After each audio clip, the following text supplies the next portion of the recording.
Hastaları en sık hastaneye getiren şikayetlerden olan öksürük aslında pek de önemsenmez. Genellikle bireysel olarak çözmeye çalışılan öksürük, altında oldukça büyük ve geniş bir hastalık yelpazesi barındırabilir. Göğüs hastalıkları uzmanı yardımcı doçent doktor Tuğçe Hürkal, 3 haftadan fazla süren öksürüğün dikkate alınması gerektiğini vurguladı. 3 haftadan sonra uzun süren öksürük mutlaka dikkate alınmalıdır. Altında bulaşıcı olan tüberkülozu, ölümcül seyreden akciğer kanserine, sık görülen ve yaşam kalitesini bozan gastroösofagiyal reflü, ölüm riski yüksek ve sık görülen kalp yetmezliği ve pulmoner emboliyi, zamanında tedavi edilmezse geri dönüş şansı zorlaşan astım ve koahı barındırabilir. Öksürük, yabancı maddelerin alt solunum yollarına oturmasını ve bronş, akciğer rekresyonlarının birikmesini önleyen bir savunma mekanizmasıdır. Öksürük, beklenen amacı sağladığı zaman etkili ve yararlıdır.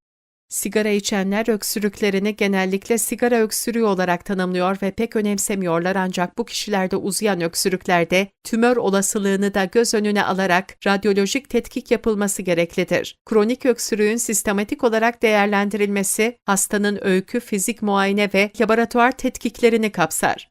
Halk arasında uzayan öksürüklerde kullanılan bal ve zencefil karışımı bazen öksürüğü yumuşatabiliyor ve balgamın daha kolay çıkmasını sağlıyor. Ancak bu tür yöntemler altında yatan hastalığı tedavi etmiyor. Bu yüzden bu tür karışımlara mucizevi anlamlar yüklemek de doğru değil. En iyi balgam söktürücünün bol su içmek olduğu unutulmamalıdır. Dolayısıyla öksürük sorunu yaşandığında gün boyunca en az 2 litre su içilmesinin ihmal edilmemesi gerekiyor.